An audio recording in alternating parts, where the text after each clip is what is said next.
So now it's about 4 a.m.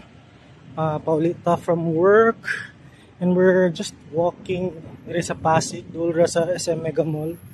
And the cool thing about Pasig and then kay nato sa Ortigas na proper is it's very peaceful. So dati daw daghang ma-hold up ani, so lots of criminal activity, but now it's very peaceful. As you can see, we're walking, wala kay tao, there's police visibility here and there. Daghan yung trees.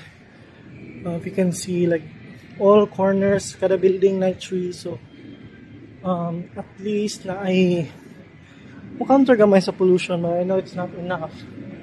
At least it, see, na yung mga kahoy.